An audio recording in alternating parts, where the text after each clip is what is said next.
be community health fair.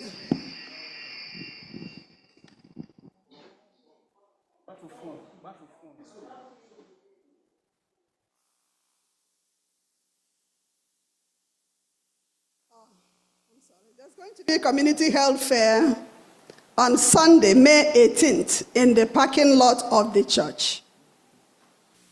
This is going to be huge. Community health fair. We will broadcast it. We will tell our community friends to come along so that we will do it together.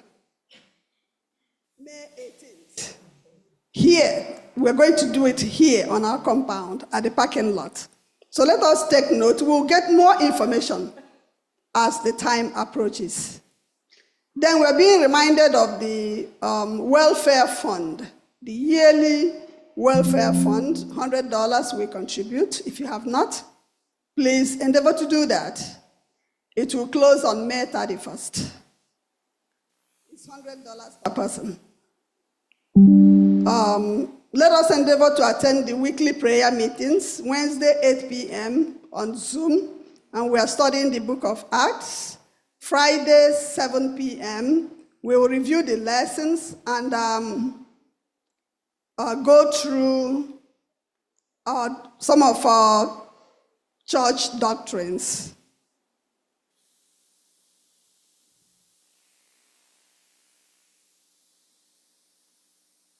The daily online prayer meetings go on online, 9 a.m. and 9 p.m., and the prayer line is 205-825-9887 if you don't know, and the code is 566054.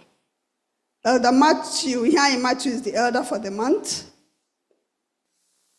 Tonight is church business meeting. Watch and pray revival weekend we end today. Beginning tomorrow, the revival with week of revival with Pastor Osei Bonsu, the West African Division President. April 13th, Women's Ministries meeting. 12th is our visitation. April 26th is the communion.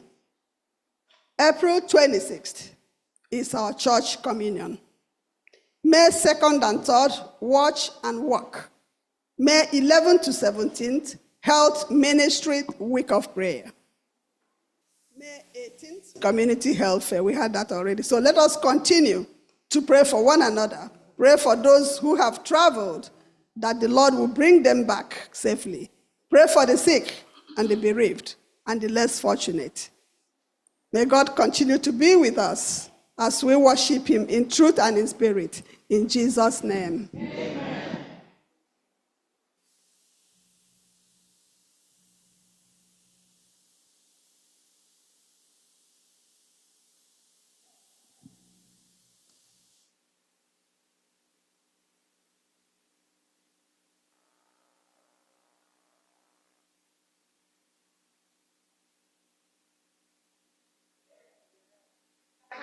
And you know it, say amen. Amen. Right. I'm going to do the affirmation.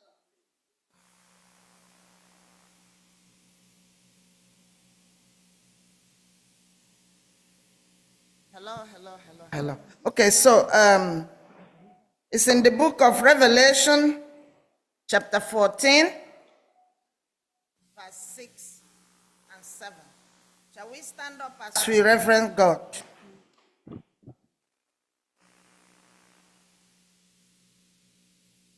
Okay, you listen, it's not on the screen. I read to your hearing. And I saw another angel flying in the midst of heaven, having the everlasting gospel to preach unto them that dwell on earth, and to every nation and kindred and tongue and people.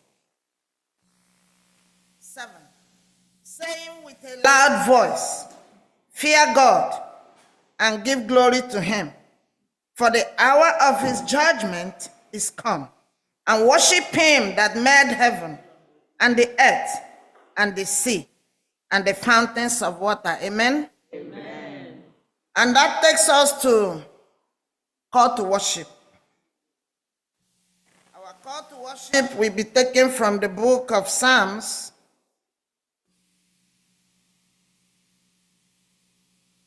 chapter 33,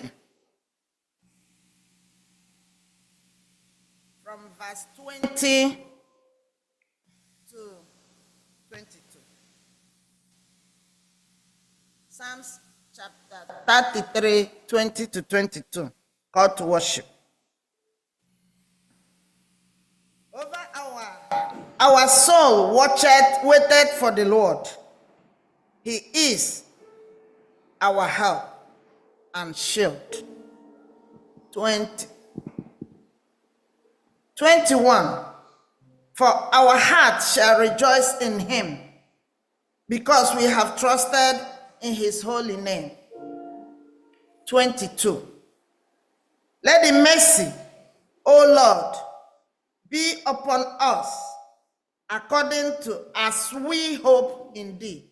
May God help us and visit us individually in Jesus' name. Amen. There's a sweet, sweet spirit in this place,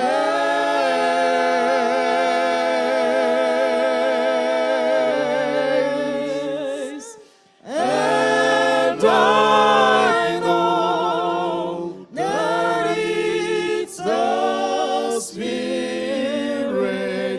of the Lord.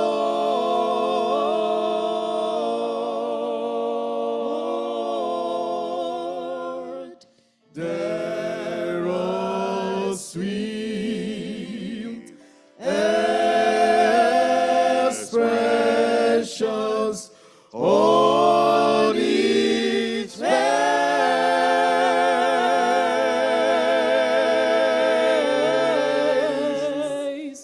and I know they feel the presence of the Lord.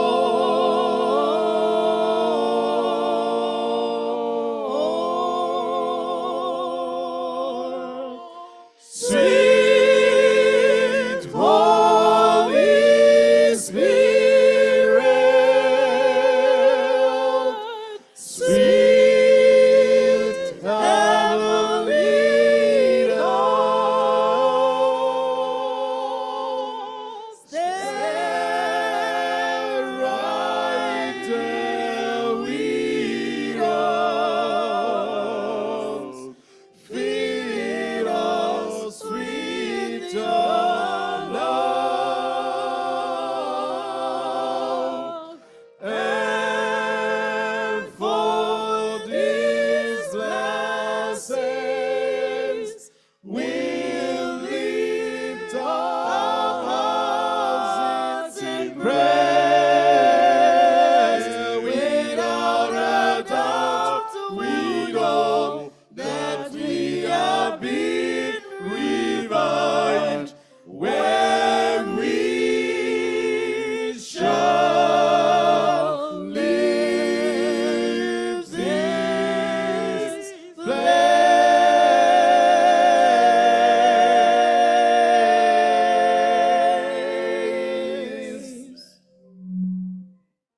Heavenly Father, we commit ourselves, Lord, into your hands. Today, our body, souls, and spirit, asking that you breathe on us the breath of God. Fill us with life anew, that we may love what you love, do what you do, and be in your presence forever. In Jesus' name, amen. Let's take our hymnals as we open the service by singing from SDH 212. SDH 212.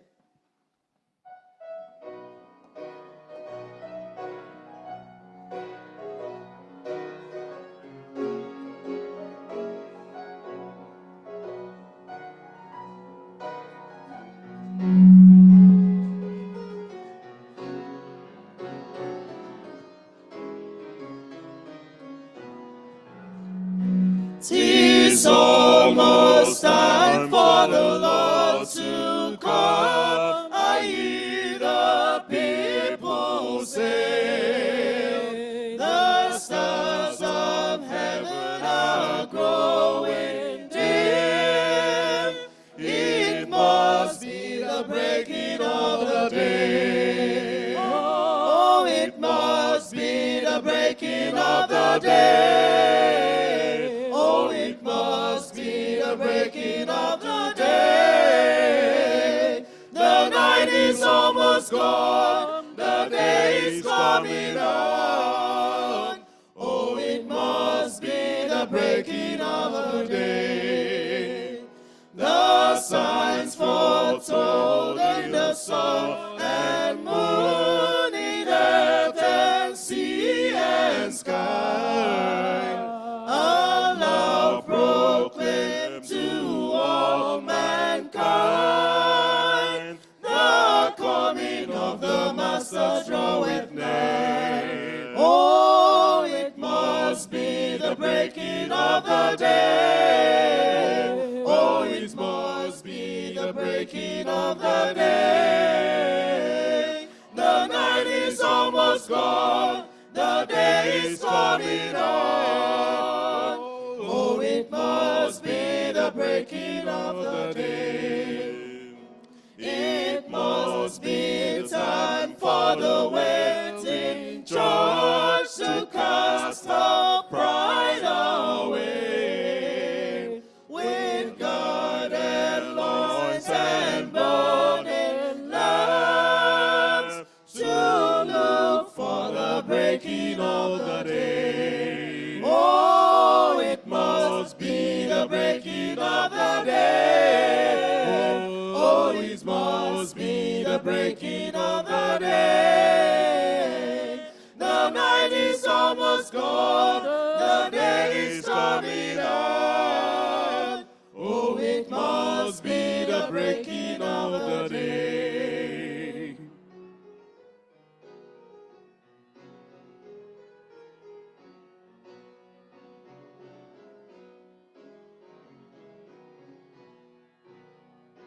Go quickly out in the streets and lanes and in the broad highway, and call to the maimed, the halt and blind, to be ready for the breaking of the day. Oh, it must be the breaking of the day.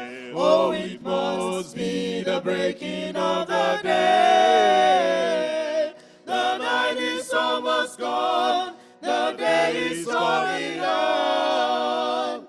Oh, it must be the breaking of the day. Oh, it must be the breaking of the day. Oh, it must be the breaking of the day.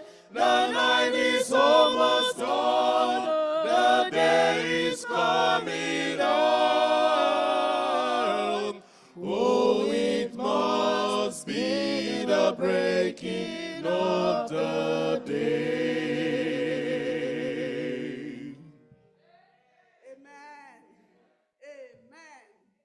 It must be the breaking of the day. The night is almost gone, and the day is coming. Our Lord is coming soon. Hallelujah. Hallelujah. Amen. Amen. Let us pray. Father in heaven, thank you. Thank you for who you are. You are a God of grace, a God of mercy, a God who loves us, a God who continually watches over us. May your name be praised, adored, in the name of Jesus. Amen. Thank you, merciful Father, for this beautiful day you have made. Thank you, Father in heaven, for the strength you have given us through the week. Thank you for you have been with us from Saturday till today's another Saturday. You have led us through the byways and highways of life. You have sustained us. You have protected us. You have delivered us. Even when the enemy came, Father in heaven, you deflected the arrows of the evil one. You kept our brother alive. They did not shoot him in the middle of the night. May your name be glorified in the name of Jesus. Amen. Thank you, merciful Father, for all your wonders around your children. They are without number. You have done so much for us, and we cannot tell it all. All we can say is, glory be to your holy name. Amen. First of all, Father, we realize that we are sinners saved by grace. We are so sinful, mighty Jehovah, and we have come in lowliness of heart with humility, asking you to forgive us our sins, mighty Jehovah, the ones we committed knowingly and unknowingly. Wash us and cleanse us with that precious blood of Jesus. Thank you, Father, for who you are. Mighty Jehovah, you did so much for us this week. Even our daughter, our sister, put to bed 2 babies, healthy babies, who is like unto you, who delivered Queen from pregnancy. She delivered safely. May your name be glorified. Amen. Some of us went to the hospital and they came back safely. Our mother who is in pain is in church today. Mighty Jehovah, thank you. Some of us have our burdens, but Mrs. Almighty Jehovah, you brought us together to seek your face this morning. We praise your holy name. Amen. Father, thank you for your revelation in your words. Thank you for the prophecies. Thank you for the understanding, mighty Jehovah. You said if we seek, if we search diligently, that we will understand. We're asking you for infilling of the Holy Spirit. Amen. To give us the right attitude, the right mind to study your words, and please God, reveal to us your wonders hidden in your word, so that it will continually guide us day by day. Thank you, merciful Father. We have some sick people who are at home and are not able to join us here in person to worship you. We bring them before you, Father in heaven. You are a healer, God. By your stripes we are healed. We are asking you, mighty Jehovah, to touch them wherever they are and heal them, Father in heaven. Some of them are writhing in pain. Some can't even say how ailing their bodies are, mighty Jehovah, but you know. You heal in secret and you heal in the open. Touch each of them one by one, mighty Jehovah, and heal them. They will remember to bring you back praises. Even here, there are some people that are sick with us today. Father, stretch your hands and heal in the name of Jesus. Amen. Heal us physically and heal us spiritually. Be with the elderly, be with the children. Father, be with the men, be with the women. Be with all of us, individually and collectively. We have come to your house, mighty Jehovah. We have come to Zion with our burdens, and we are dropping it at the foot of the cross where burdens are lifted. And Father, may we go not carrying them again. May we go light, Father in heaven, that we have dropped it with you, because we said we should cast our cares on you, because you cared for us. And help us not to be anxious for anything, because you said by prayer and supplication we should bring all our needs to you, mighty Jehovah, that we are going to have peace. Help us to do that, mighty Jehovah. Help us to realize that you are God of love, God of wisdom, God of knowledge, God who cares. Be with us today. Father in heaven, be with the entire church. Be with our families wherever they are. Be with our relatives wherever they are, mighty Jehovah. Even the brethren that were not able to worship with us today. Be with them and remind them that it is good to come and fellowship together. Be with our pastor and his family, mighty Jehovah. We have your word prepared for us this afternoon. We're asking you to be with the pastor, Pastor Makinde, who will bring the message to us. Fill him with your Holy Spirit. You have been using him mightily, Father, to fill us with your word. Continue to use him. Continue to empower him. And every other one who is preaching your word today, continue to be with them. Thank you, Father, for who you are. You are coming with the soon. And we're asking you to help us to be prepared. We cannot do it on our own. Fill us with the Holy Spirit and continue to guide us day by day. Thank you, mighty Jehovah, for who you are. Thank you for blessing your children. Thank you, Father in heaven. Let us remember when you have done all these things for us to praise your holy name. All these and more mercies we ask, believing that you have answered us with thanksgiving through Jesus Christ, our Lord and Savior. Amen. Amen. Hear our praise, O Lord.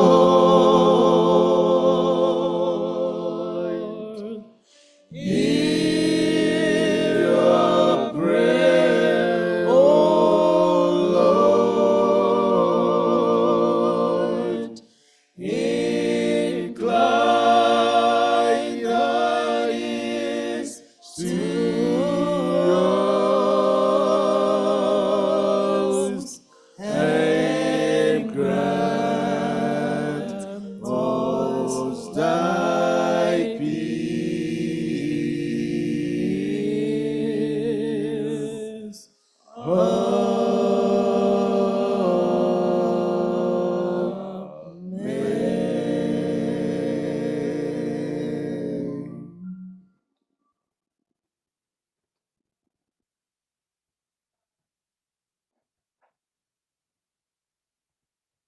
Please remain standing.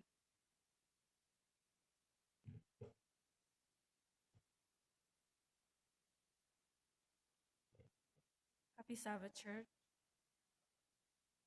Today's reading of the Psalms will be taken from Psalms 49. Hear this, all peoples. Give ear, all inhabitants of the world, both low and high, rich and poor together. My mouth shall speak wisdom, and the meditation of my heart shall give understanding. I will incline my ears to a proverb. I will disclose my dark saying on the harp. Why should I fear in the days of evil, when the iniquity of my heels surround me?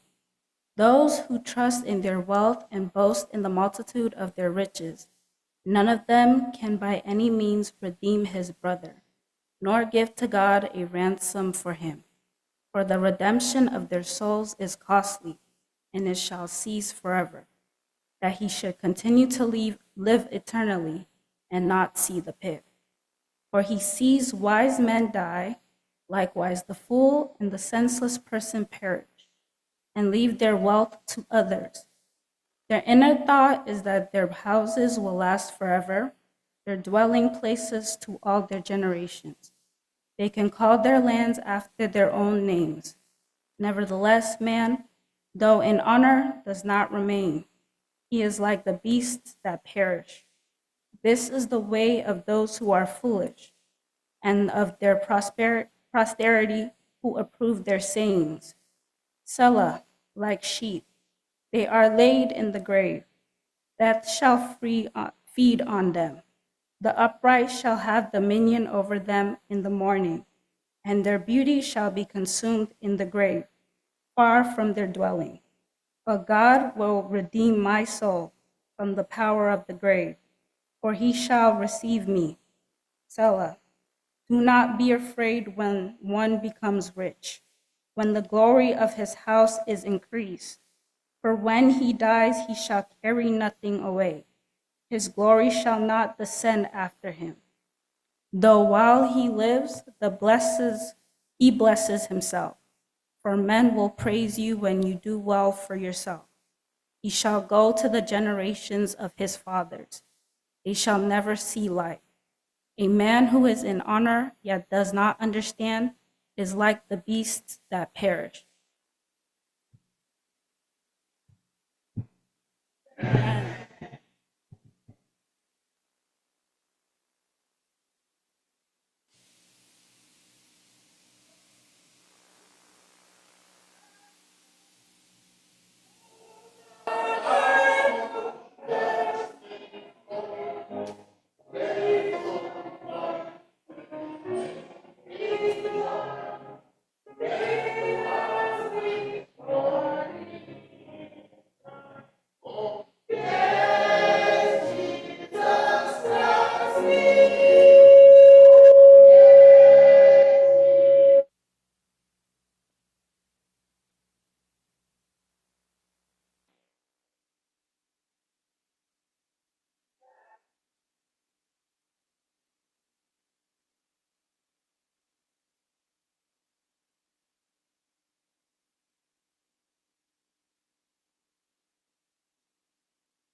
Yes, Jesus loves me.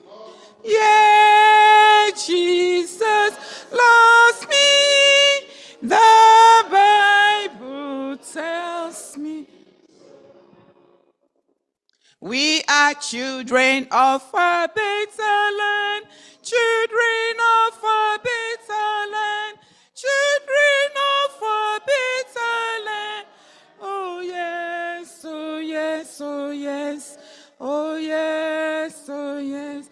We are children of a better land, children of a better land.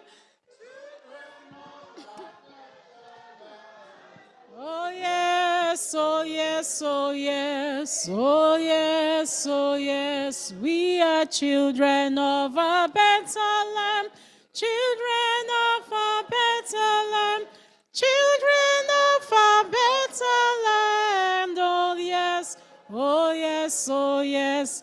Oh yes, oh yes, anyị bụ ụmụntakịrị takalamahu, ụmụntakịrị ewo, ewo, ewo, ewo, ewo, anyị bụ ụmụntakịrị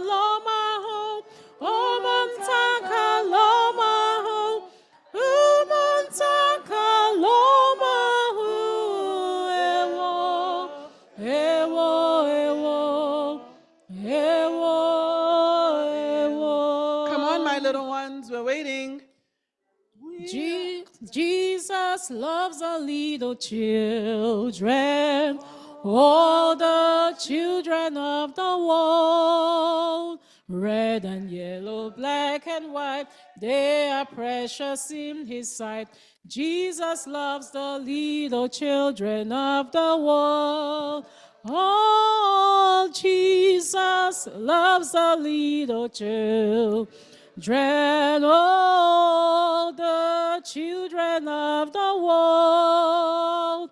Red and yellow, black and white, they are precious in his sight. Jesus loves the little children of the world.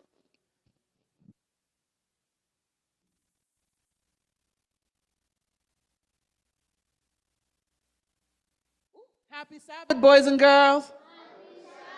If you're happy and you know it, say amen. If you're happy and you know it, clap your hands. If you're happy and you know it and you really want to show that you're happy and you know it, stand on your 2 feet.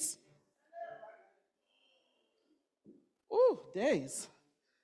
Happy Sabbath, everyone. Mummies and daddies, aunties and uncles, grandmas and grandpas, happy Sabbath. Them, you can be seated. How many of us here have friends?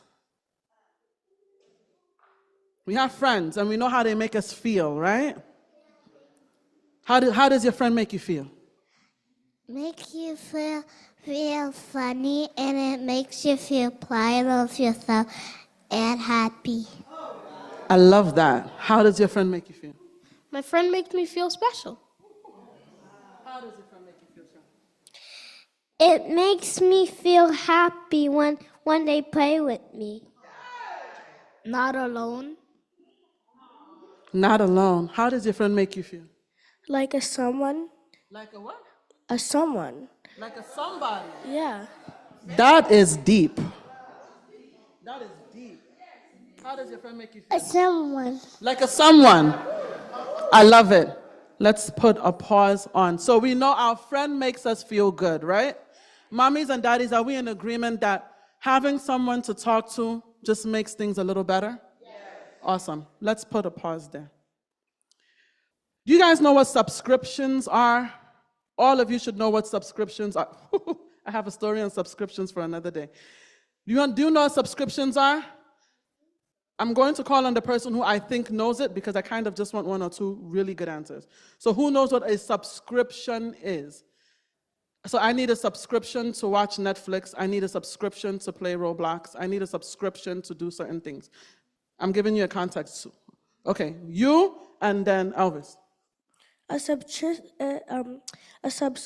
is like to subscribe to something, like to subscribe to a channel. And what do you need to do to subscribe to that thing?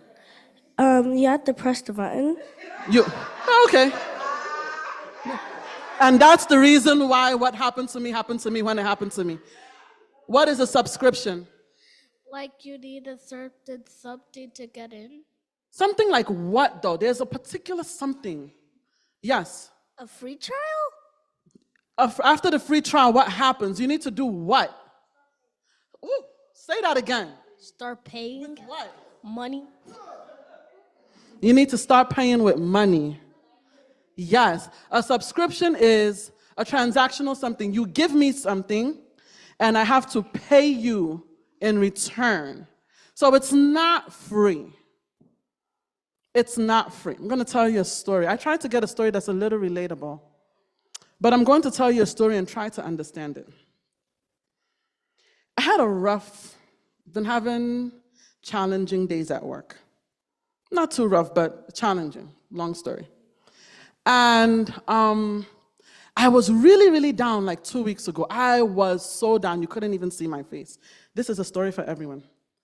And I was scrolling along online, and I saw these inspirational quotes, right? You guys know what inspirational quotes are like? They give you they give you a free Bible. Well, it wasn't free. They're supposed to send you a Bible verse every day and put you on a path and, journal out this path to just make you feel better. Like they'll give you a Bible verse and send you an inspiration or something, and they do it at certain times, and if you follow it, you'll feel better. I don't know. I just needed a huge pick-me-up. So I saw it, and I signed up. And then I'm signing up, and I'm like, oh, this is cool. I filled out the questionnaire, and I'm like, this is awesome. It will put me on a thing. My phone will go off. I'll read it. If I'm down, I know the days and the times I'm down, and I'll get a pick-me-up. And I get to the end. They said it was $39 a month. $39 a month. I said, for what? For what? Why do I need to subscribe? Why? For what? So, I have my coworker. My coworker sings anytime because it's rough for everyone in the office. So my coworker, when he starts singing, he was a born Adventist. So when he starts singing, you know that it really gets hard, like it's rough. So he started singing this song, Jesus Keep Me Near the Cross. So when he started singing, I'm like, can you turn that up a little bit from his office? I want to hear it. And then I walked over, and I'm like, just listening to the words. And these are songs we sing. Jesus keep me near the cross, there a precious fountain, free to all a healing stream, flows from Calvary's mountain. Just that alone. I said, you know what? I tried to sign up for something today. They said they're going to send me a free this thing and blah, blah, blah. And I had to pay $39 a month. Wayne, can you believe it? And he said, when Jesus' grace and mercy is free to you, I'm like, oh my goodness, why am I paying? And let me tell you, that picked me up. And we both played that song together. The whole day. Maybe the whole week. You'll play it, I'll play it, we'll turn it down. My story to you today is, life is going to get a little challenging. You guys are growing up. It's going to be a time when it's not just going to be about coming home from school and doing your homework. The tests are going to be testing. The friends are going to be pushing. The parents, sometimes we may not be able to understand even though we try. It's going to get a lot. It's going to become a lot. And what I want you all to remember, our responsibility as parents and as your friends and as your teachers and everything, is to put you in a place where you will always remember. Is everyone listening to me? Because I kind of feel like attention is divided. Is to put you in a place where you always remember, number one person, number two person, the second people who you should go to should be your parents, always. But the number one person, if you're in school, because I'm not going to be there and your mommy won't be there for you in school immediately, right? And you feel stuck and you feel overwhelmed and you just feel like you're going to scream and cry. I want you guys to always just stop, breathe, and just say, Lord, just come and take control. And I know it sounds easy to say, and it might just sound like, oh, she's in church, and we're just saying it because we have to, but it works. It works. Because if you don't, and you get really upset, there's a different spirit that comes, right? That will make you want to throw your phone and throw everything and scatter and just do all these crazy things. But when you remember that when you're in that moment, you just stop and you're like, oh, Lord, even if you're crying, like, Lord, I'm so upset. I woke up on the wrong side of the bed today. Just please, please help me. You just kind of calm down, and it gives you this. Start thinking, and then you can be like, Mommy, Daddy, whoever, look what's going on. The number one friend you should have should go to your God, your Jesus. That's why we're here. That's why we sing these songs. When we're singing, I want you guys to stand up and take your hymnals and follow along. If they're projecting it on the screen, sing along and listen to the words. You know why? Because there's going to be a time when you're 35 years old and you're stressed out at work and everything is beating down on you and you just want to walk out and say, forget about it. But then you remember that free to all a healing stream. Can you imagine what would have happened if I didn't know the song? Can you imagine what happens to people who are just not connected to Christ? Can you imagine? Do you know how many stories we hear of people going to jail and all these things happening when all they just had to do is just, Lord, please come in and take control. In everything you do, no matter what, no matter where you are, I want you guys to start inculcating the habit. Start grooming, start building the habit of praying, of singing, of remembering those stories that your mommy and daddy tell you, the stories that you hear in the Adventures in Pathfinder Club, the stories that you hear in the Children's Chapel. I promise you, you will come. They will come a long way, and they will come to you the time when you really need them the most. Amen? Am I making sense to any of you? I know the story was a little detached, but it just came in. Because when it comes to God's word, when it comes to the Bible, when it comes to the things we hear, we don't need to pay for it. You don't need to renew your monthly subscription. It's not like Roblox. It's not like Netflix. It's not like Hulu. It's not like Optimum or anything. It's just free. Just take your Bible, take your books, take your lessons. They're all relatable, amazing stories. Take your hymnal and sing. It's free to all a what? A healing stream. Amen? Amen? All right. Who would like to pray for us? Somto and the quarantiners. 1, 2, and 3. Yes. Come on. Come. Adhama and Omar. Do you want to pray too? Yeah? Don't worry about it. We know what they are. Here, baby. Dear Heavenly Father, thank you for this wonderful day. Help that whenever we're sad and angry, we can just come to you and pray, and then we can go to our moms and fathers and aunties and uncles to help us calm down. In Jesus' name, amen. Amen. Dear Heavenly Father, thank you for this day. Help us to be good. Help us to learn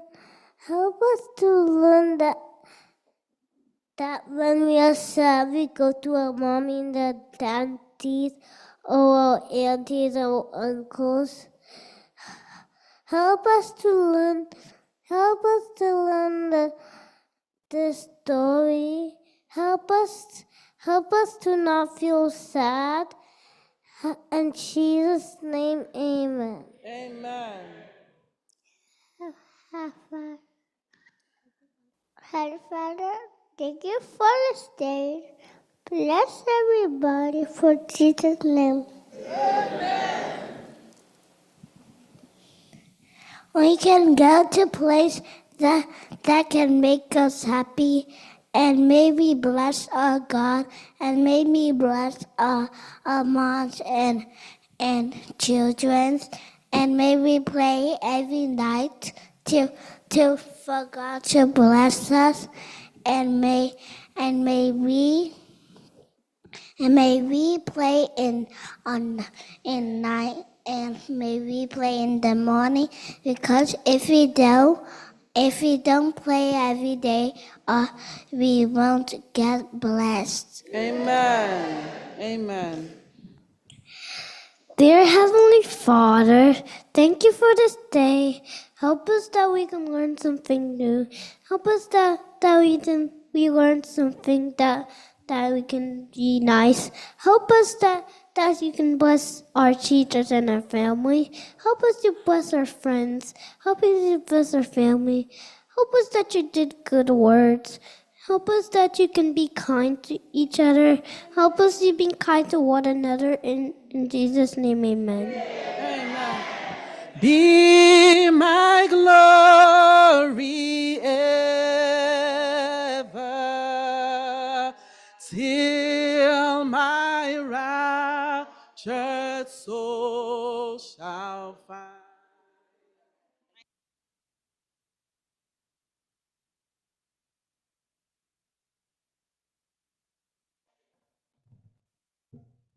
Happy Sabbath, church. Offering time is always a blessing time for me. I don't know about you. The deacons, please come and collect the tithe and offering. I love the Bible passage that's from Corinthians, 2 Corinthians 9, verse 7, that says, each of you should give what you have decided in your heart to give, not reluctantly or under compulsion, for God loves a cheerful giver. Amen? Amen.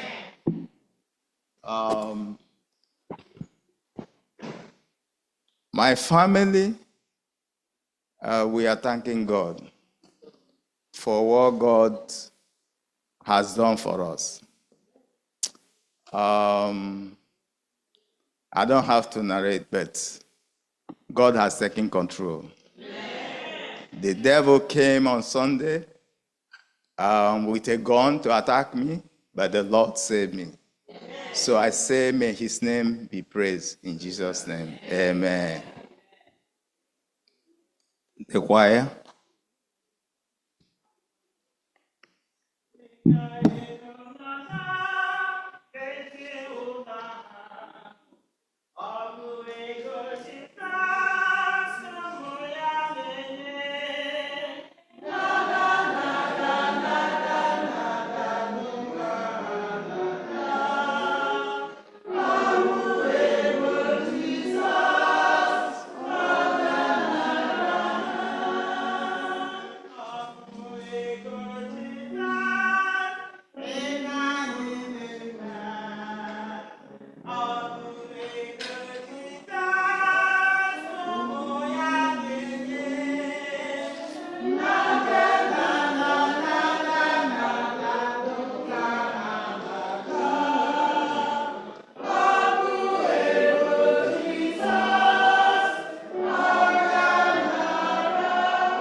Let's bow as we pray. Our dear Heavenly Father, we thank you for today. We thank you throughout the week you have led us, and you have brought us here to worship you. May we worship you in truth and in spirit in Jesus' name. Lord God Almighty, we have sinned and come short of your glory in one way or the other. Father, we pray that you forgive us our sins. We have returned our tithes and offering today. I pray that you bless it. Bless our worship today, for we ask in Jesus' name. Amen.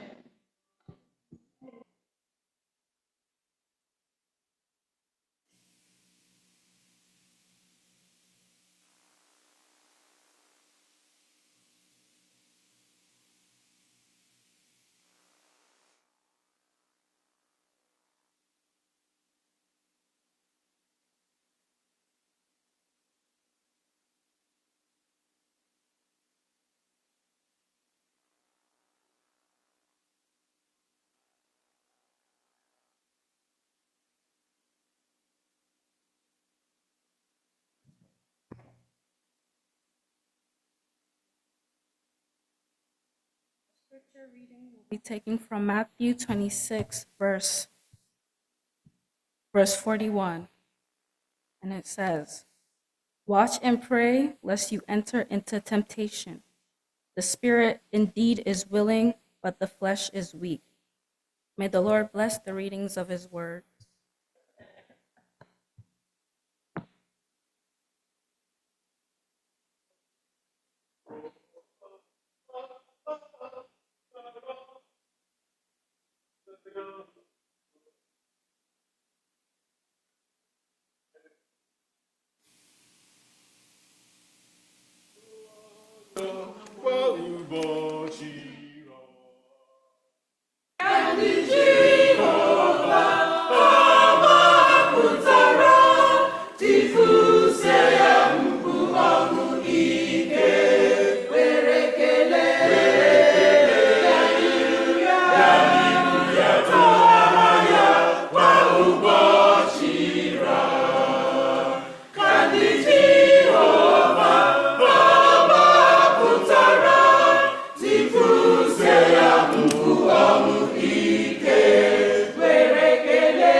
is the glory and the honor and the power and the majesty forevermore.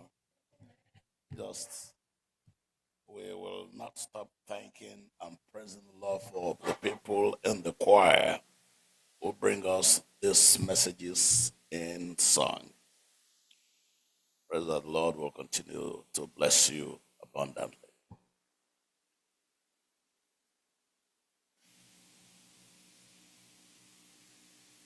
We have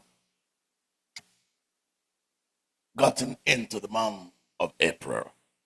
Last night, we were ushered into God's rest direct from the throne room of heaven. And of course, we have the covenantal rest, which we have today, the Sabbath day, because it's a covenant that came to us right from Eden.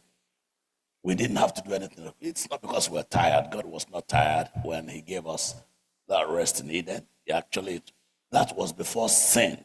So it's not because of sin. It's just the fellowship, the communion with our Heavenly Father. And I pray that that rest will continue to be yours in the name of Jesus.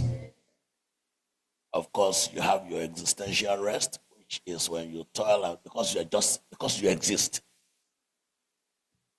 And because you exist, of course, you have to eat. So you have to work. But for some people work for money. Money work for some people. Which means there's an investment. They just sit and they just collect it. It could be their own investment. It could be their friends or family, what we call old money. That money that got lame and does not know it has no ability to go anywhere. It just sits down there, just keeps yielding. Whereas for some of us, it is the toil that yields. We keep toiling from one generation to the other, and it just looks like nothing gets better.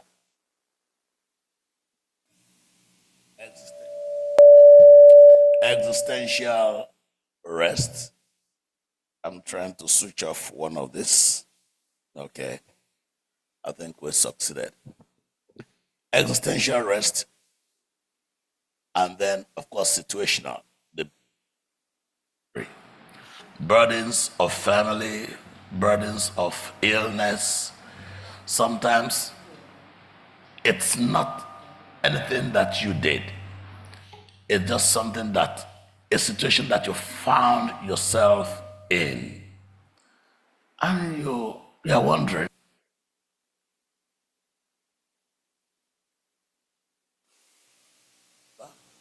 how long? What else do I have to do? What else? It's so frustrating. As we go on this morning, I would like for us to just bow and have a word of prayer for one of our sisters in Nigeria, Sister Joy. When we talk about this situational rest, sometimes it's just the burden of ill health. Ill health, it could be congenital, it could be accidental, it could be just all kinds of situation. And today, Sister Joy is just Sister Joriaku is having a struggle that we want to hand over to the Lord right here, right now. Because we all need rest. The rest that only He can give. Heavenly Father, you see our sister because she is your daughter, the creature of your hand. Lord, we thank you because nothing that happens to us ever happens by accident. You have said that not even one hair hair, one strand of hair could drop from our heads without you knowing, even when we don't know. Lord, we hand Sister Joy over to you at this point. Joy React, that you will touch her as only you can. And by virtue of that touch, Lord, there are so many others that they find themselves in situations that they just don't have that rest. Physical, sometimes it's emotional, sometimes it's spiritual, whatever it is, Lord, that we need for our sister, for every other one in a position of disability, of discomfort, of ill health, may you touch them. Lord, we know that you said you have desired that we be in health, even as our souls are in health. Father in heaven, thank you, Lord, because you love us so much, to the point that you gave yourself for us. At this point, rest our sister, that she will be able to give thanks, and we will have a testimony for your glory, according to your will. In Jesus' name we pray. Amen.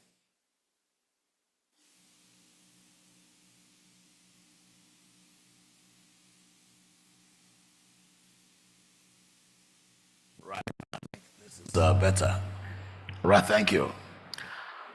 Our prayer booster prayer for the month of April is here. The first quarter is gone. We're in Q2 right now.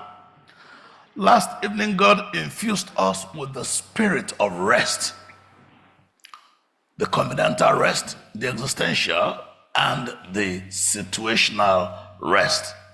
And by the way, for those who are still in need of any particular rest today, as I finish, I'm still going to present each and every one of those to the Lord in prayer. We're not just in here just to fulfill all righteousness. We're actually here to experience His righteousness. So for month of March, our theme is watch and pray. So in March, thank you. The month of March, we watched.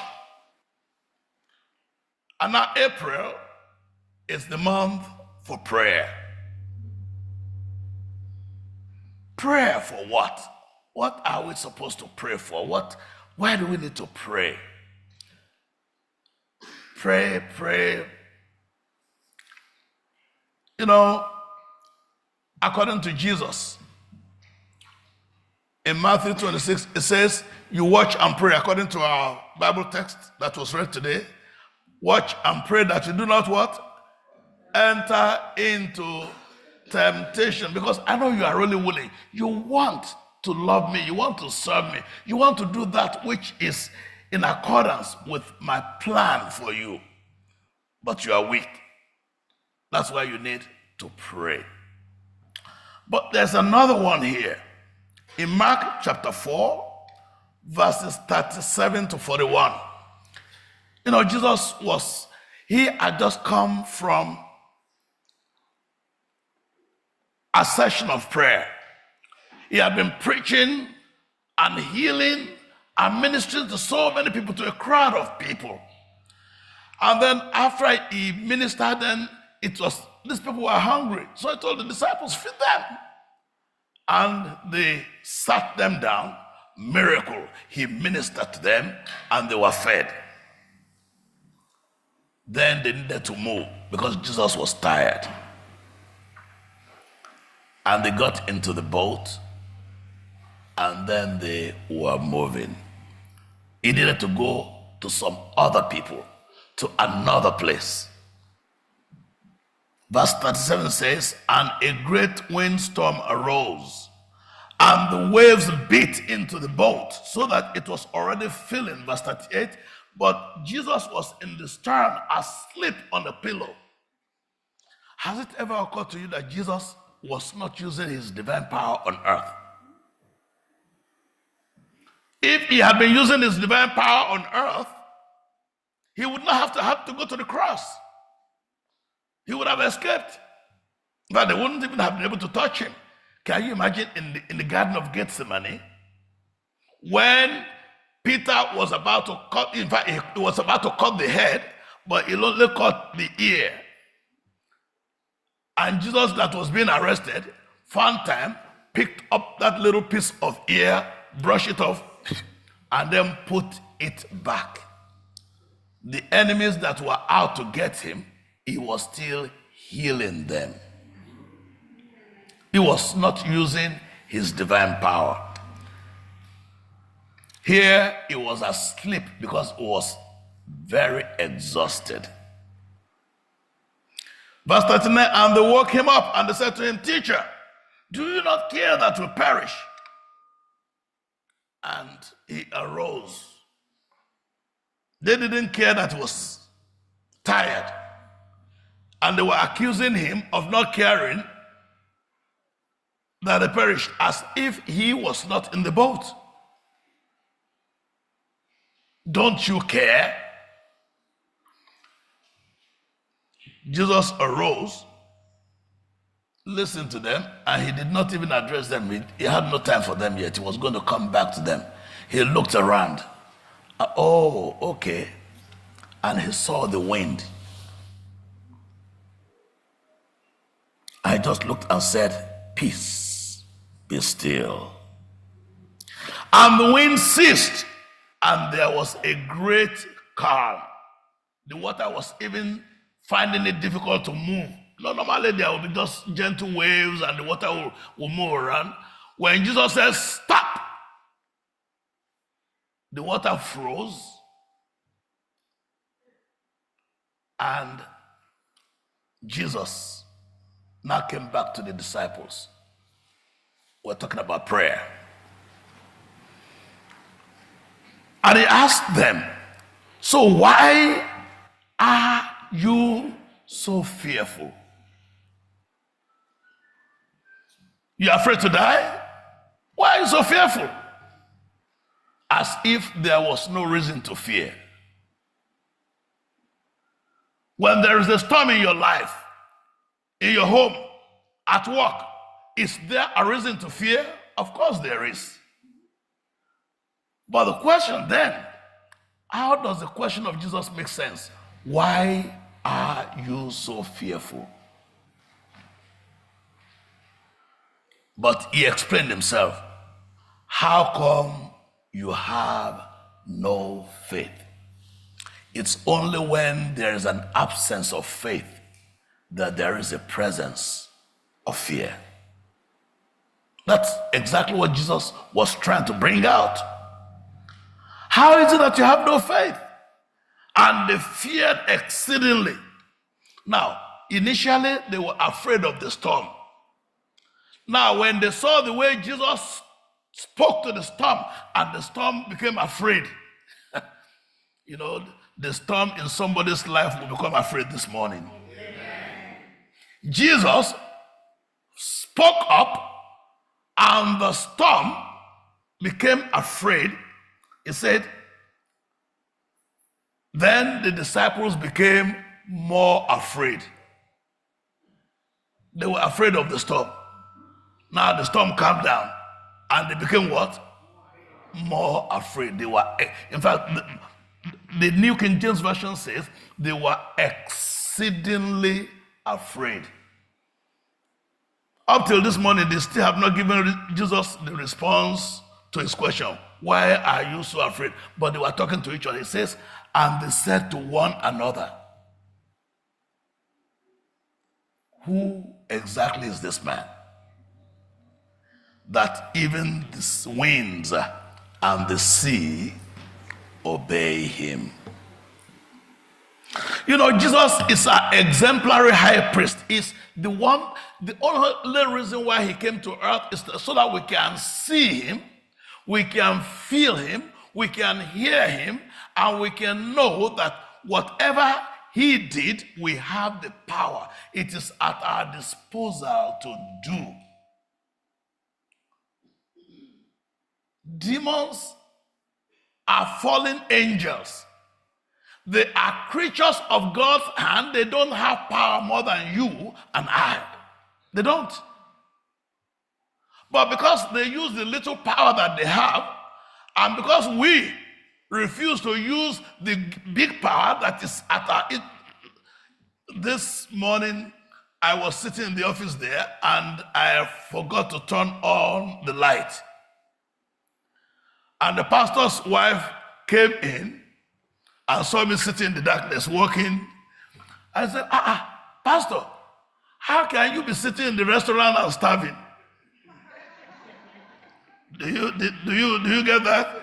From last night, sitting in the restaurant and starving. I said, what do you mean? He said, you did not put on the light. It's possible to sit in the restaurant and starve. It is possible to have your house by the riverside and still die of thirst. You need to get that water and put it in the right place. You put it in the wrong place, you drown. You put it in the right place.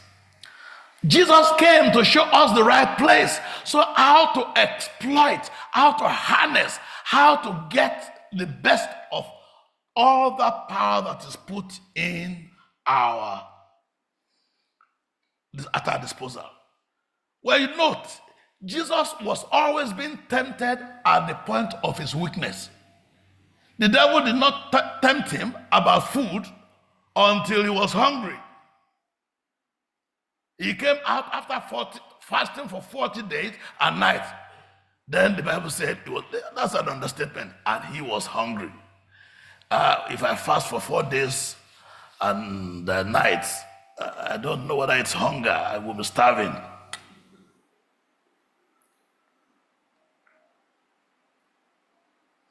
The devil wanted to cause a riot for Jesus where he was preaching. People got there, it was night, and there was no food. He provided food. And Jesus left the disciples while they were gathering the rest. He went by himself out to pray. And he told the disciples, you go on ahead. Go on ahead. I'll join you. And they looked around. There's no boat now. How can he come to join? Well, he's the guy. He said we should go. Our house is to obey. And they went.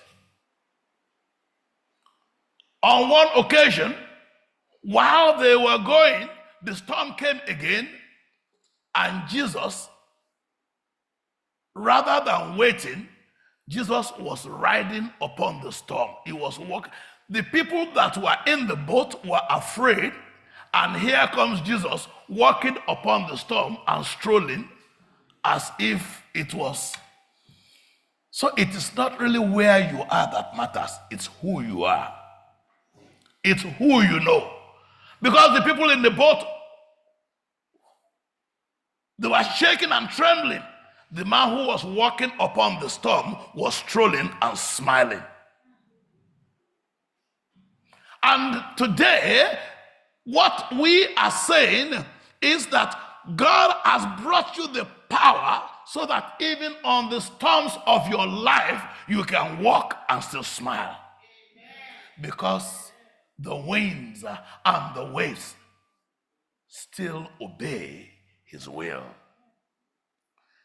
Jesus, the devil that could not defeat him with the crowd, went and began to stir up the wind and brought a storm trying to drown him on the sea.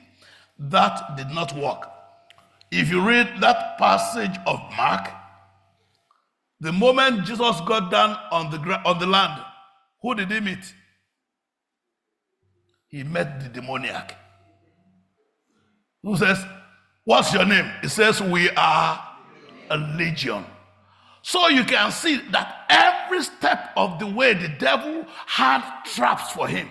First the crowd, then the sea, now the madman.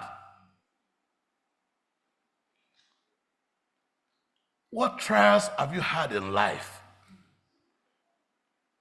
Does it appear as you escape one, another one is waiting? You escape this, another one is waiting. Another one is up front.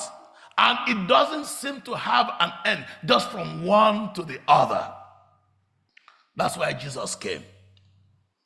The demoniac was waiting. And what's your name? He said, what is my name? We are many. We are thousands.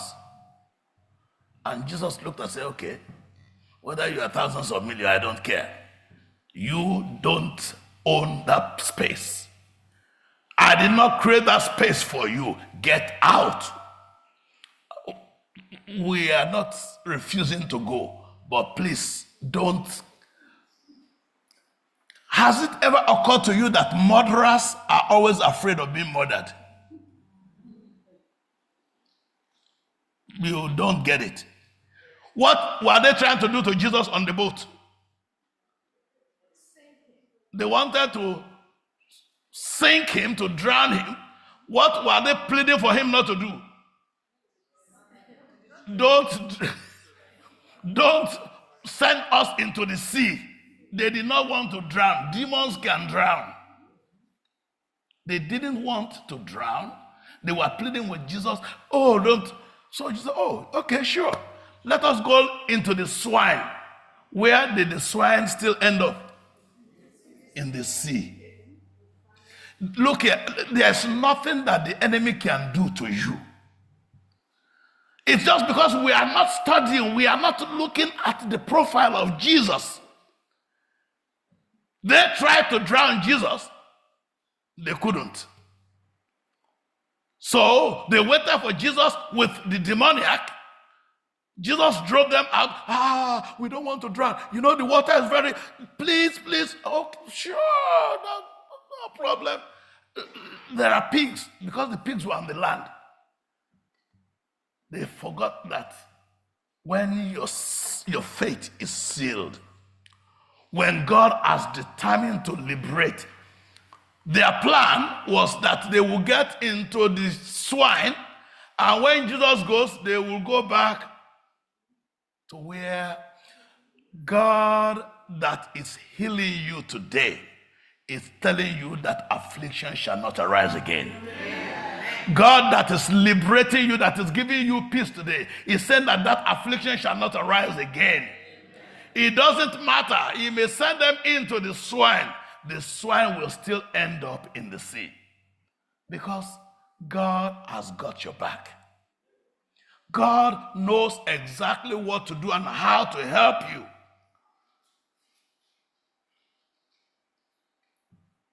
The devil tried to destroy Jesus in so many different ways.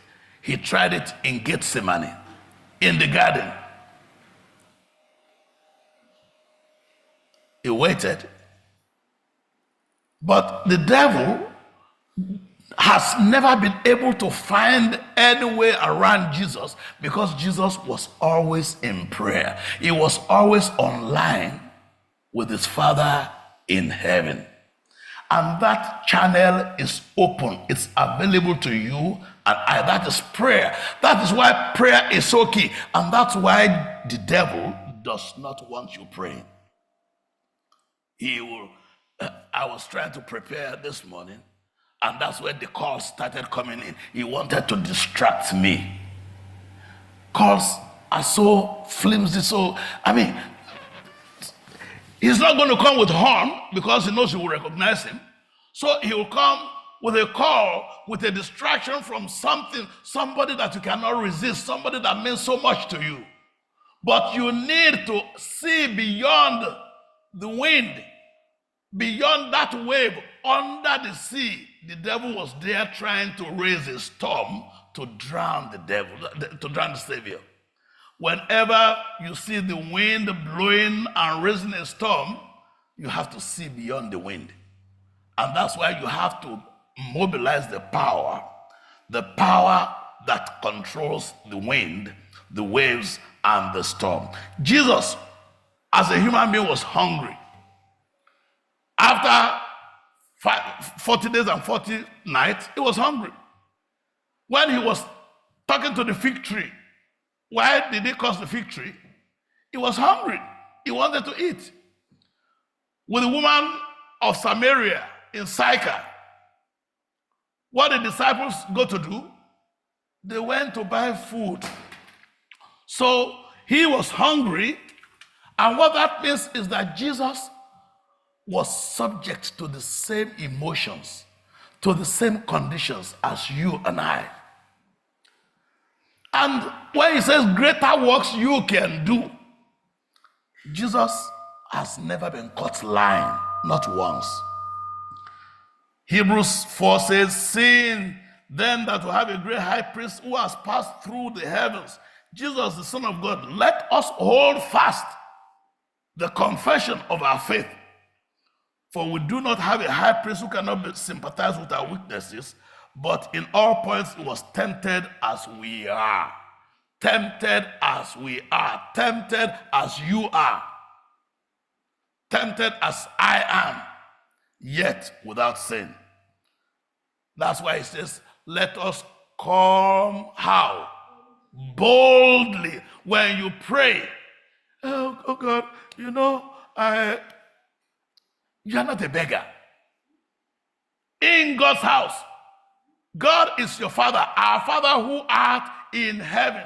God is your Father, is sitting on his throne. So when you come to God, you are not coming timidly. You are not coming cowardly. You are not coming fearfully. Let us come boldly to the throne of grace. Come with no doubt. Come with no fear. Come with no misgiving, except if you hide iniquity in your heart. Because if I hide iniquity in my heart, the Lord cannot hear me. That's just the only thing. The Bible says that there's no temptation that is new on this planet anymore. Nothing. No temptation is new. Can you imagine? The very first sin after the disobedience that was committed, the first sin was to be disobey God and eat. What was the next one? Murder. So what has the world not seen? A brother killing his only brother. There were only two. Killing the only brother under the nose of the parents. I pray that that will not be your portion in your house. I said your children will not kill each other in the name of Jesus. There's nothing else that is worse than losing a child. Nothing else. Adam and Eve suffered that. So there's no other temptation that can get you that has not been experienced by man. God has made a way of escape. If you are having that problem, if you are facing that temptation, what it tells you is that somebody has already gone before you, through it before you. So there's nothing new. That's what the Bible tells us in 1 Corinthians 10:13. So you cannot pray, you can pray too long, but you cannot pray too much. Because Jesus was continually in prayer. Continually in prayer. So in the next few minutes, we want to just survey exactly what is prayer all about. Because this is not something new. It's not a new sermon. I'm just reminding us exactly what we already knew, because we need to remind ourselves all the time.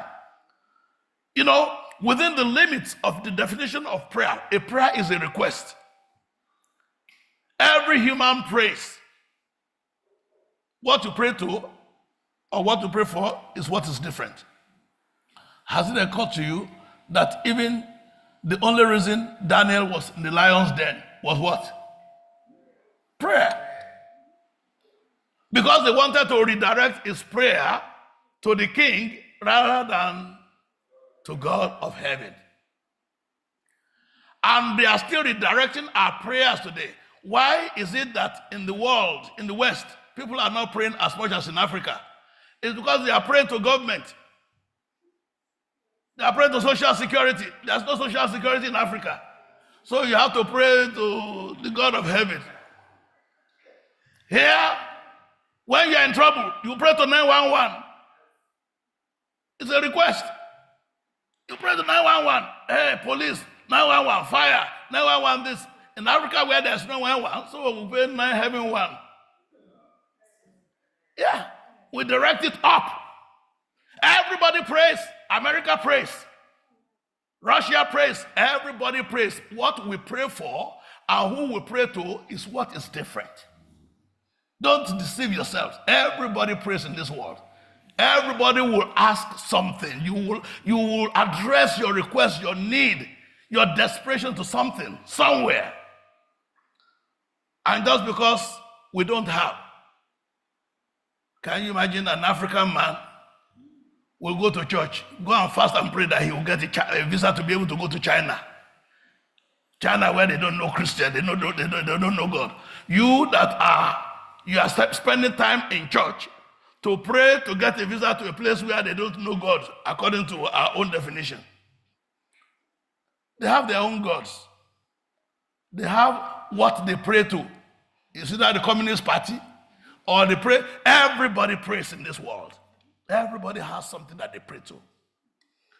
And here, but we that know we have a direct connect with the living God, with the God of heaven, it is possible to shortchange ourselves in prayer. We can waste time just babbling like the Pharisees, like the Sanhedrin, and achieve nothing. Or we can invest our great effort and get something out. Sometimes we even pray for things that will harm us, but we don't know. Hezekiah prayed for long life, for healing. And it was that healing that destroyed his kingdom. Sometimes we will pray. If God will answer every prayer that we prayed, this world would be, in fact, maybe the world would have been destroyed. When I was a child, and I told you the story before, every time my father would travel, he says, don't do this, don't do that. Do this before I come. When he immediately go, oh, Eureka, there's freedom. Of course, I would do what he said I should not do, because, the fact that he said I should not do this thing, it makes it interesting. Yes. But the problem is that the man is always coming back. He will always come back. And when immediately I hear the sound of that, in those days it was this aerial motorcycle. Broom, broom, I think, Pastor Riaku also had one. Broom, broom, the moment you hear that machine, you'll be hearing it from about 5 miles away. Before you see it, the moment you are hearing it, hey, you know that trouble. So I started, oh Lord, why can't this man just have accident and die?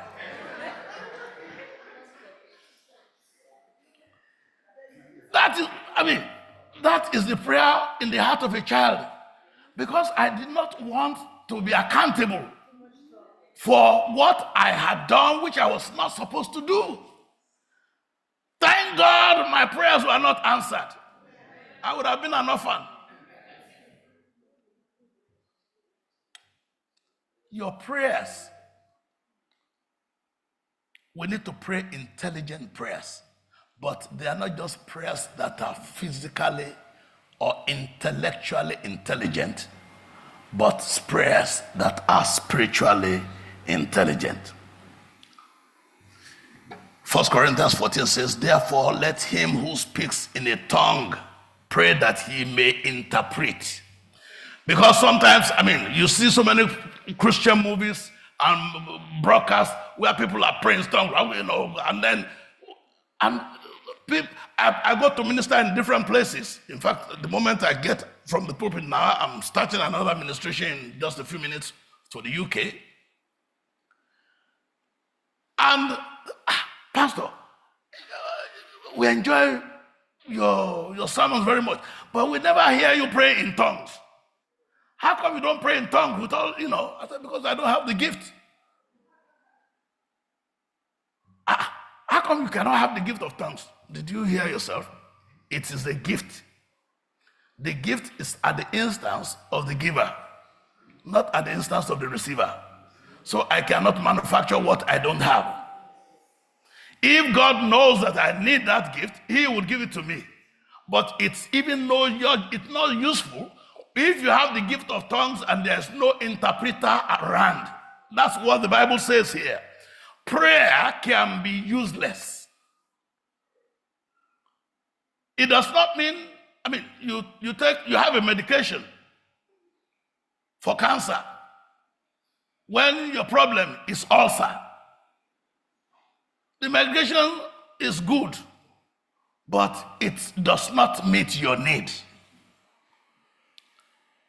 You need the medication that can actually fit the ailment that you're. So you can pray as everybody else is praying, and you will still be as stupidly barren as whatever else. I have gotten about 5 different models here that I want to share with you before we pray. You have faith-fulfilling prayers. Faith-fulfilling prayers, like Abraham. Faith-fulfilling prayers. God said Abraham should go and sacrifice his son. Genesis 22. And they were going. Isaac spoke to Abraham, his father, verse 7. I says, my father. I says, yes, here am I, my son. Look, we have the fire, we have the wood, but where is the lamb for a burnt offering? Verse 8. And Abraham said, my son, God will provide for himself the lamb for a burnt offering. Have you ever seen that as a prayer? Of course it's a prayer. But that is the conclusion of the prayer. Abraham had been wrestling with God. Listen, the other one, I've driven him away. Maybe he's dead in the desert, Ishmael. Now this one that I love, you said I should go and sacrifice. Go and sacrifice. Abraham has wrestled privately, secretly, personally with God. And God still said, go. So when his son was now asking him, where is the animal for sacrifice? He was able to tell. That conversation was just the end conversation with his son. It was the beginning of the conversation was with God. You cannot dare to have conversation with your children if you have not been having conversation with God. Husbands, you're having problem at home, don't have a conversation with your wife unless what? You have had a conversation with God. Wives, that coconut head man that is giving you trouble, it's not the problem. The problem is somewhere else. You need to go and have conversation with the one that has the key to his head. So that he can turn that key. But before you get there, he will be looking at you like he has never done before. Don't start a conversation direct until you have had the first conversation with the one that holds the key. That is what Abraham. Prayer, you can see the conclusion outside, but the introduction inside, it needs to be one-on-one. Hannah lived inside in an environment nobody understood. The husband, who they were in love, got married, went and married another wife. Because Elkanah must have been an African. Because they are the ones that will search for children by all means. And even when the children begin to come, if it's just girls, you say, this one never starts. How many women have lost their lives because they are in search of children here and there? They will drink this, they will eat that, they will go here, they will go there. It's what we do to ourselves is so, it's incredible. Hannah, now Peninnah, the second wife that was brought in, was not a humble one. The Bible calls her Hannah's adversary. It was not just a neighbor. It was not a sister, not a co, but her adversary who will torment her inside the same house. How can they have the same prayer? How can they have the same prayer? Elkanah he wants to console his wife. I love you. I love you. You are just, why should you be crying now? Am I not more to you than 10 sons? Every time I read that thing, I feel like throwing up. Am I not more to you than 10 sons? Is she not more to you than 10 sons? Why did you go to marry another one? You are trying to comfort somebody. You could not stand and watch with them. Even in the church, the pastor did not understand Hannah. Hannah was praying, and the pastor said, old girl, look, if you are drinking wine in your house, there's nothing I can do, but in this church, I will disfellowship you. Everybody was rejoicing. They came for celebration at Shiloh. Nobody recognized the fact that Hannah was sad. They were feasting, eating, and drinking.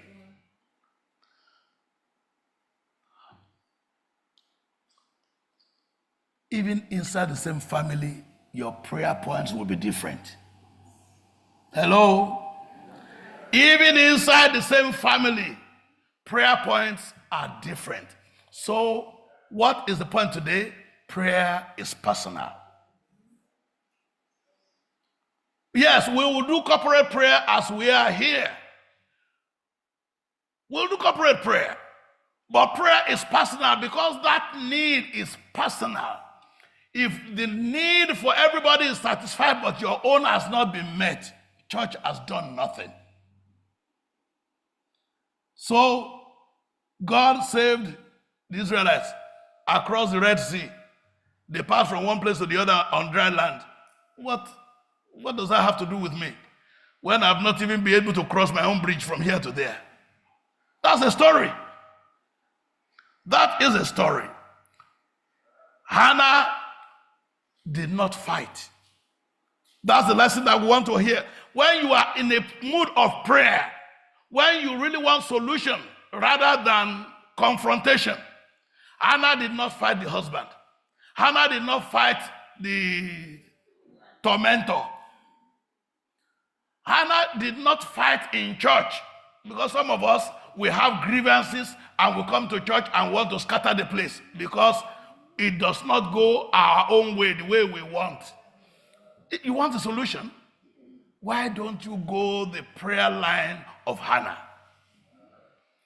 Hannah ignored everybody. She did not insult them. She did not fight them. You, this woman, yes, thank you. She went into her own corner and she started praying and praying. Now, there's a difference between prayer and prayer. Hannah was willing to put her future on the line. Hannah was willing to make a deal with God. If you want a resolution of the problem that is tormenting you, go to the next level of prayer. Make a vow with God and let God fail. He has never failed. Jesus never fails. Never, never fails. When they woke up, Hannah's problem was settled. She still did not have any child, but at this point in time, she had settled with God. She went back home. It said, because what was the problem with Hannah? She refused to eat. And the husband thought she was sad and she was on hunger strike.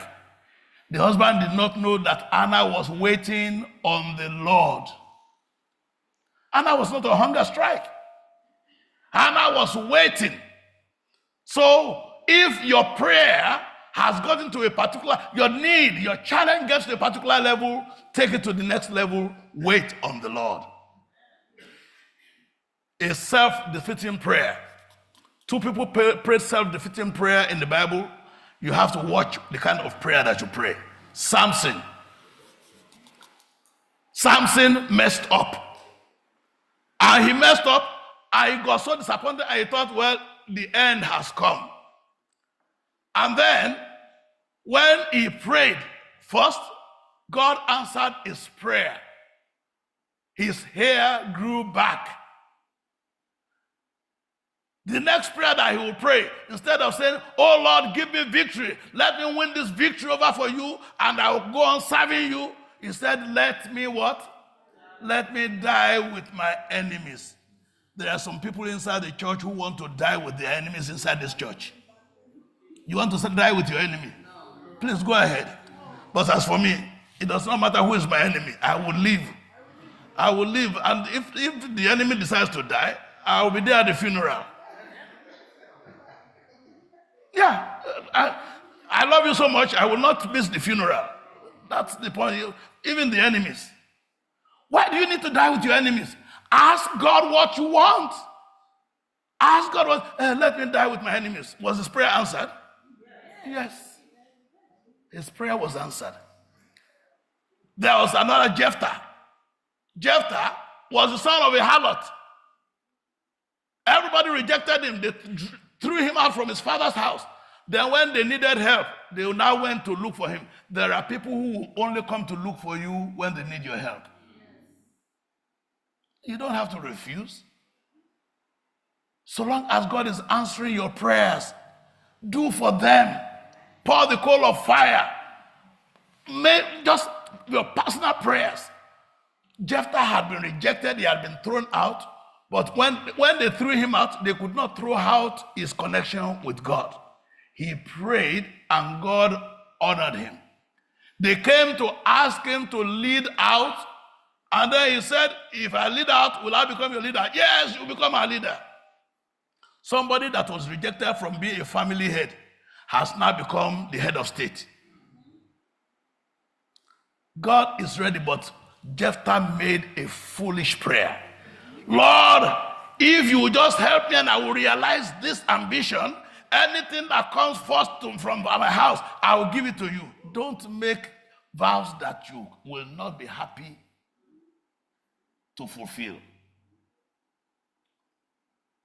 Because when it comes to time to fulfill those vows, then you begin to, I've made vows to God before, and God did his own part. Then it came to, and then I began to scratch my head. But God, this is too much. It was not the one that put it in my mouth. I was the one that said it with my own mouth. Don't make a foolish vow when you are praying.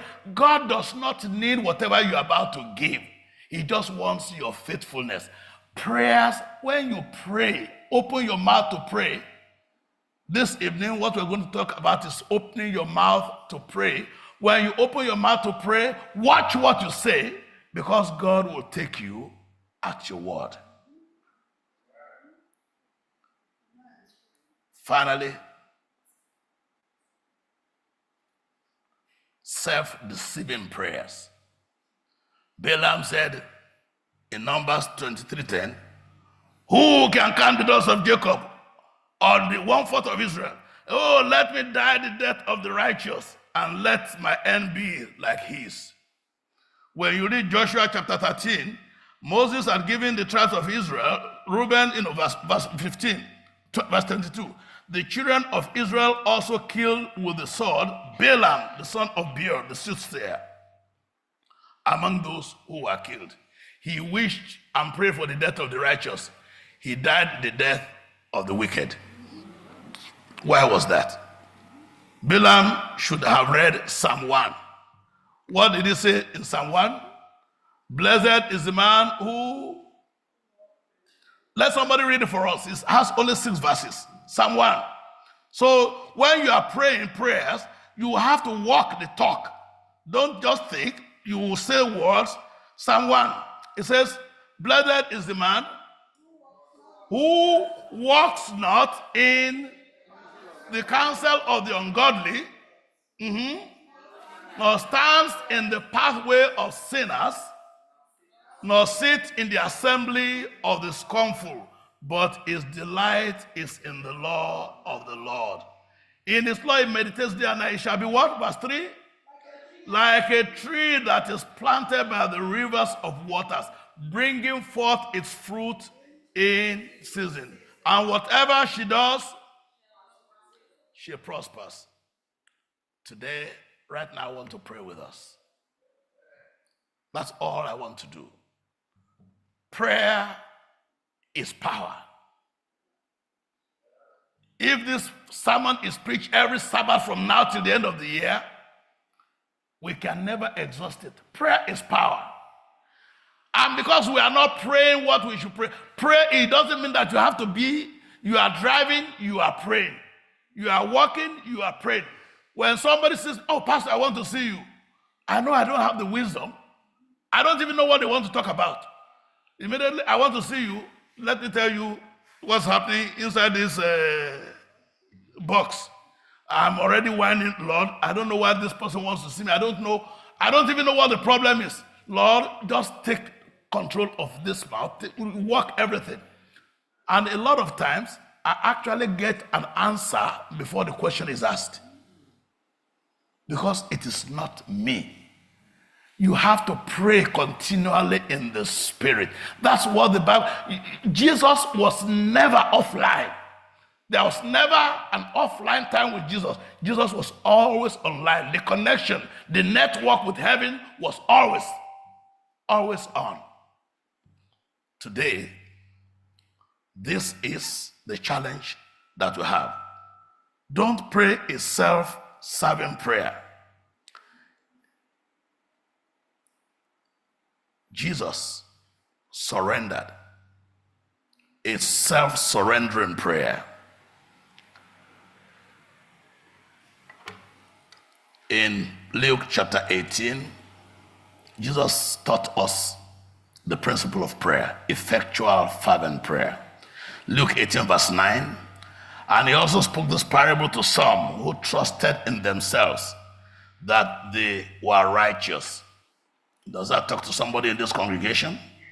And they despised others. Two men went up to the temple to pray, and one a Pharisee and the other a tax collector. The Pharisee stood up and prayed to himself, O Lord God, I thank you that I am not like other men and women. I'm a Seventh-day Adventist, I'm a pastor. I have several degrees, and you know exactly what I'm not like other men, extortioners, unjust, adulterers, or even as this miserable, poor, useless tax collector. I fast twice a week. I give tithes of all that I possess. And the tax collector standing off would not so much as raise his eyes to the heaven. But he beat his chest, saying, O Lord God, be merciful unto me, a sinner. David knew how to pray the prayer of the fallen, of the unrighteous. And that's what I invite you today as we bow our heads. David prayed a prayer. He didn't know exactly what to tell God after Nathan confronted him with his sin. Jesus says you should not be like the hypocrites, because they love to pray standing up in synagogues on the corners of the streets that they may be seen by everybody. It may shock you today when I tell you that I really don't know how to pray. I don't. Sometimes I'm trying to pray and I'm not fluent in prayer. I'm not. I don't have those words. Sometimes when I hear some people pray, I just feel lifted, I feel elevated. I'm in His presence. I'm not one of those. And I've been a pastor for 45 years. I still don't know how to pray. But the little that I pray, they know how to find their way up there. It is not your eloquence. It is not your eloquence. Assuredly, I say to you, those who are good, they already have their reward. But when you pray, go into your room. When you have shut the door, pray to your Father who is in the secret place. And your Father who sees in the secret, He will reward you openly. It's not your father, it's not your mother, it's not your brother, not your sister that is in the need of prayer at this time. As we bow our heads, let's ask God to give us that grace, the faith that we need. The faith that we need to be able to connect with the storeroom of heaven, where we may find grace to help in time of need. Not my father, not my mother, but it's me, O Lord, standing in the need of prayer. Not my sister, not my brother, but it's me, O Lord. Oh yes, I'm standing in the need of, not the pastor, not the elder, but it's me, O Lord, standing in the need of prayer. Not the children, not the parents, but it's me, oh Lord. Oh yes, I'm standing in the need of prayer. 'Tis me, 'tis me, 'tis me, oh. Oh yes, I'm standing in the need of, 'tis me, yes, 'tis me, 'tis me, oh. Oh yes, I'm standing in the need of. Heavenly Father, I feel so inadequate. I feel so helpless, albeit not hopeless, because my hope is in you. Father in heaven, my needs are so critical, so great, and I have no way out except you come to the rescue. So Lord, I present myself first and foremost today, because so many prayers have been uttered in the Bible, and I can see exactly how to pray and how not to pray, what to ask for and what not to ask for. But sometimes, Lord, the things that I want to do, I find myself I'm not able to do. And the very things that I don't want to do, I find them are the things that my mind grapples with. So unless, Lord, you come to the rescue, there's no hope. But I thank you, Father, because even as I wrestle with this, as I downloaded the inspiration from the throne room of heaven for this message, I could see your face. And I thank you, Lord, for coming through. So, Lord, today I am encouraged to present to you your people here and online, wherever they may be. It's not by eloquence. It is not by diligence. It is not by anything that we have, but simply by grace.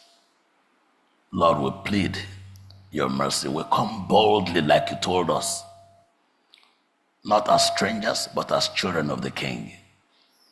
I ask, Lord, that each and every one of your people, Lord, that you hold them fast, bind them to your heart. In that place of quiet rest that's near to your heart. Father, may we behold your face. May we receive your grace. May we, Lord, just celebrate your goodness and your mercy. That, Lord, as you pour godliness into our lives, joy will spring forth.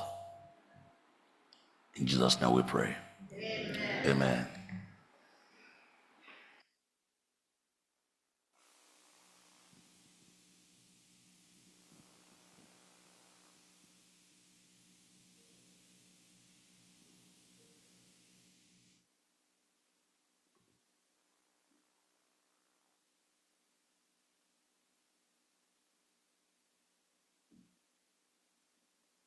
We thank Pastor Makinde for that wonderful sermon.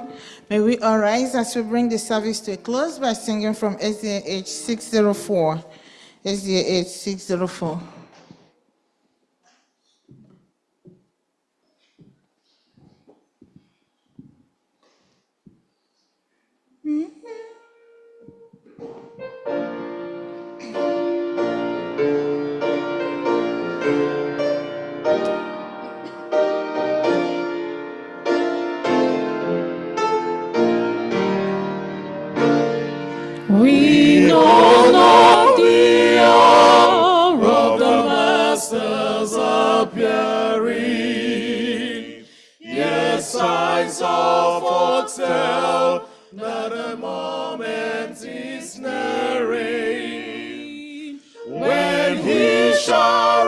return. 'Tis a promise worth sharing, but we know not the hour. He will come, He will come. Let us watch and be ready. He will come, He will come. Hallelujah, hallelujah. He will come in the clouds of His Father's bright glory. But we know not the hour. There's light for the wise who are seeking salvation. There's truth in the book of the Lord's revelation. Each prophecy points to the great consummation, but we know not the hour. He will come, He will come. Let us watch and be ready. He will come, He will come. Hallelujah, hallelujah. He will come in the clouds of His Father's bright glory. But we know not the hour.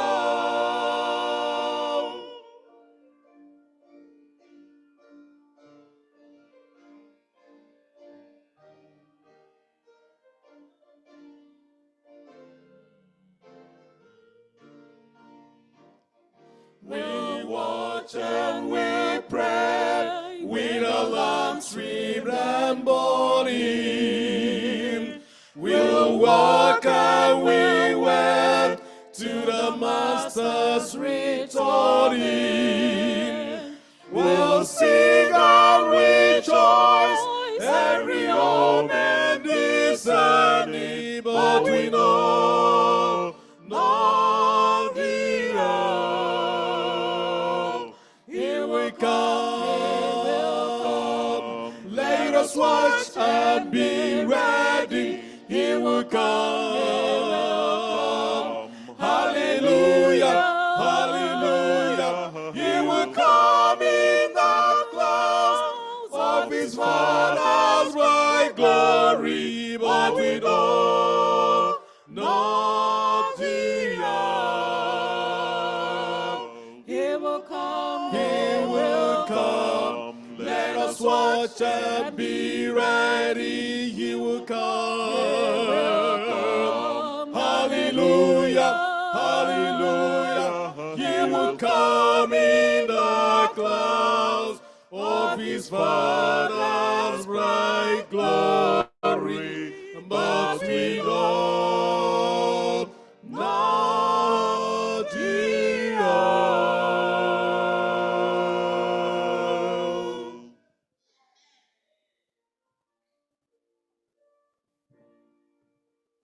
Shall we pray? Oh Lord, our gracious Father, we want to thank you mightily for this wonderful Sabbath. We want to thank you for the message today. King of glory, ancient of days, we know not the hour, thou knowest everything. We ask, Lord, that you continue to bless each and every one of us, that we'll continue to pray that little time that we have. May we use it wisely in Jesus' name. Amen. Continue to bless us. Continue to bless our families. Continue to do that which we cannot do for ourselves. This is our prayer and this is our hope. In the mighty name of Jesus we ask. Amen.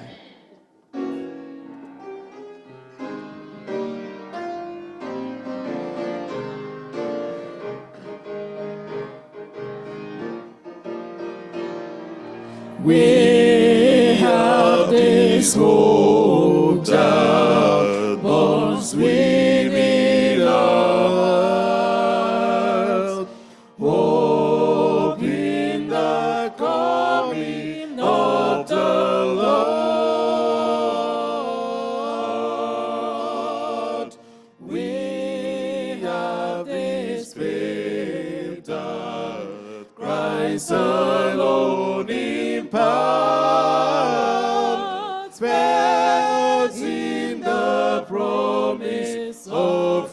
is well. We believe the time is near. Oh, when the nations far and near shall awake and shout and sing, Hallelujah, Christ is King.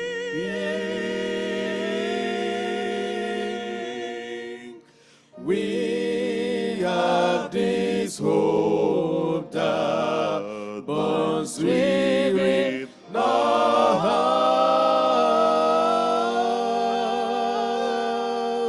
hearts.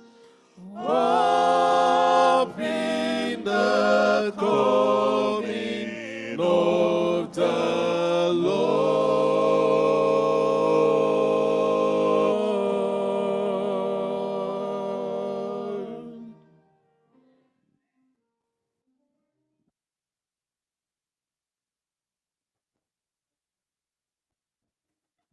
This is a special time, a moment of meditation.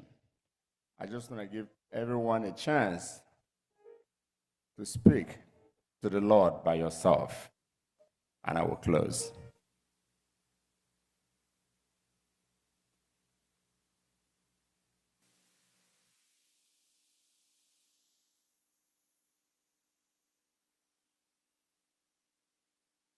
Amen. Oh Lord, our gracious Father, begin and finish up our faith. The mighty Jehovah who knew us before we were even conceived in the womb. We want to thank you now for your mercies. We want to thank you for another wonderful opportunity for being before you today. At this point, we are about to depart. We are not departing before you. We're not departing before your face.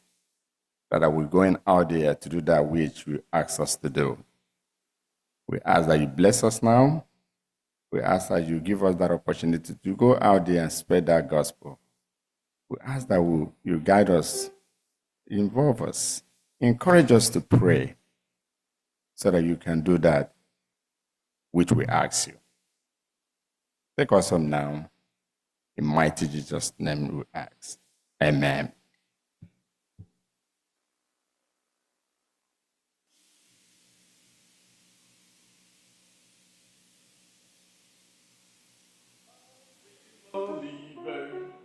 For I know that my Redeemer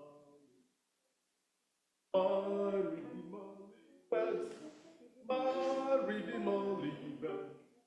For I know that my Redeemer liveth. My Redeemer liveth. My Redeemer liveth. For I know that my Redeemer liveth. My Redeemer liveth. For I know that my Redeemer liveth. My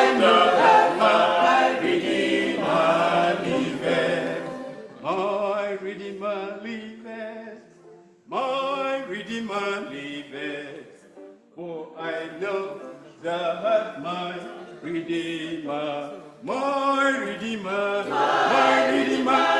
liveth. My Redeemer liveth. For I know that my Redeemer, my Redeemer liveth. My Redeemer liveth. For I know that my Redeemer liveth. My Redeemer liveth. For I know that my Redeemer liveth. Redeemer liveth. For I know that